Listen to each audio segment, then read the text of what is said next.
सर्वांचं खूप खूप स्वागत आहे आपल्या मिनी व्लॉगमध्ये. तर आत्ता आम्ही चाललेलो आहोत, बाहेर चाललो आहे, थोडं केळव्याला चाललो आहे, केळवा बीचला. कारण की मला आहे ना घरात राहून राहून खूप कंटाळा आलेला आणि आज संडे पण म्हटलं जाऊन येऊया संध्याकाळी. खूप घरात राहून ना असं सतत सतत तेच तेच, त्याच्यामुळे चिडचिड होते खूप जास्त. सो म्हटलं आज माइंड फ्रेश करून यावं, थोडं मस्त हवेशीर ठिकाणी एखादं जावं. तर आम्ही ठरवलं केळवा बीचला जाऊया. सो आम्ही आत्ता निघालेले आहेत. आम्ही इथं पोहोचल्यानंतर आम्ही ह्यांनी पटापट तिकीट काढले.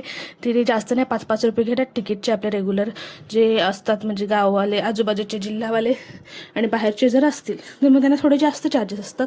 सो आज संडे असल्यामुळे थोडी गर्दी होती आम्ही गेल्यामुळे. सो आम्ही सतरंजी वगैरे घेऊन आलो आहे, कारण की मला वाळूमध्ये चालायला नाही जमत. ऑलरेडी मला चालायला प्रॉब्लेम आहे, तर वाळूत अजिबात चालता नाहीत.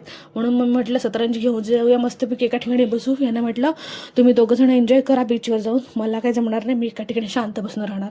मग इथे मस्तपैकी यांनी सतरंजी वगैरे आथरून घेतली आणि रुद्रने खेळायला गाड्या बिड्या घेऊन आल्या. आणि आमच्यासोबत एक मोठा स्कॅम झाला. आम्ही वडापाव मागितला, तर आम्हाला फक्त वडे दिले, पाव दिलेच नाही, आणि मंचुरियन. सो आम्ही वडापाव आणि मंचुरियन मस्तपैकी बसून एन्जॉय केले. एवढी छान हवा सुटली होती मस्तपैकी, आणि समुद्राचा नजारा समोर दिसत होता, इतका सुंदर. आम्ही मस्तपैकी मंचुरियन, हे बघा रुद्र पण इकडे मंचुरियन खातो, आणि आम्ही विदाऊट पाव वडापाव वडे, नुसतेच वडे खाल्ले.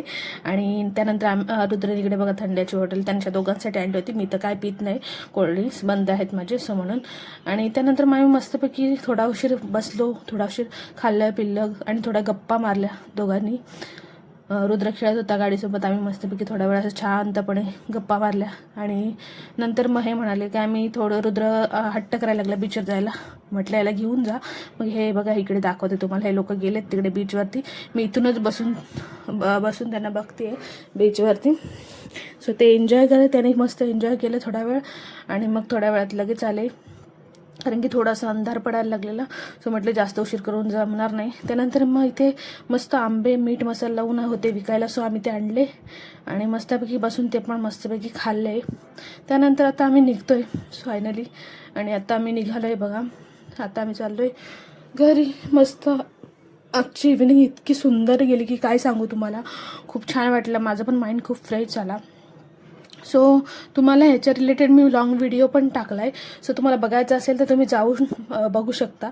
लाईक सबस्क्राईब करायला विसरू नका. बाय.